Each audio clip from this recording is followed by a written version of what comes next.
गरजा रायगड सात संवाद या वृत्तवाहिनीत आपलं स्वागत आहे। तर चला पाहूया आजच्या घडामोडी।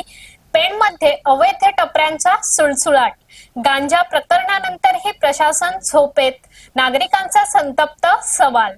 पेण शहरात अवैधरित्या उभारलेल्या टपऱ्यांचा प्रश्न आता गंभीर स्वरूप धारण करत असून या टपऱ्यांमधून विविध अवैध धंदे सुरू असल्याचा आरोप नागरिकांकडून होत आहे। नुकत्याच पेण पोलीस ठाण्याने केलेल्या कारवाईत एका महिलेच्या टपरीतून तब्बल 1.5 किलो गांजा जप्त करण्यात आल्याने या संशयाला अधिकच बळ मिळाले आहे। या कारवाईनंतर नगरपालिका प्रशासनाने संबंधित टपरी जमीनदोस्त करून स्वतःची पाठ थोपटल्याचे चित्र दिसले। मात्र एकाच टपरीवर कारवाई करून प्रशासनाची जबाबदारी संपली का, असा संतप्त सवाल नागरिक उपस्थित करत आहेत। कारण शहरात अशा प्रकारच्या 250 ते 300 अवैध टपऱ्या उभ्या असल्याचे बोलले जात आहे।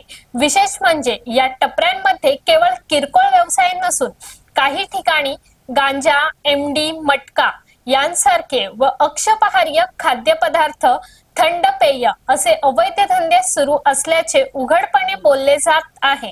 तरीही नगरपालिका प्रशासन या सर्वांकडे जाणून बुजून दुर्लक्ष करत आहे का, असा संशय व्यक्त होत आहे।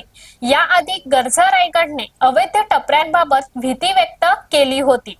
त्या टपऱ्यांमधून अवैध कारवाया वाढण्याची शक्यता वर्तविण्यात आली होती आणि आता गांजा प्रकरणामुळे ती भीती खरी ठरल्याचे स्पष्ट झाले आहे। तरी सुद्धा प्रशासनाने सर्वकष कारवाई करण्याऐवजी प्रसंगानुसार दिखाऊ पाऊले उचलण्यावरच भर दिला आहे, अशी टीका होत आहे।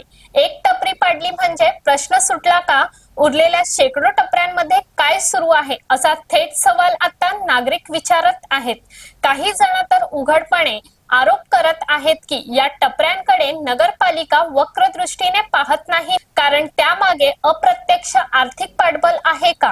पेण शहरात कायदा आणि सुव्यवस्थेचा प्रश्न निर्माण होण्याआधीच नगरपालिका प्रशासनाने ठोस भूमिका घेणे गरजेचे आहे, अन्यथा अवैध टपऱ्यांच्या आडून सुरू असलेले हे धंदे आणखी बळावतील आणि शहराची प्रतिमा मलिन होईल, अशी भीती व्यक्त होत आहे। तर अशाच अनेक ताज्या घडामोडी पाहण्यासाठी गरजा रायगड सात संवाद या वृत्तवाहिनीला सबस्क्राइब करून बेल आयकॉन वरती क्लिक करा। धन्यवाद।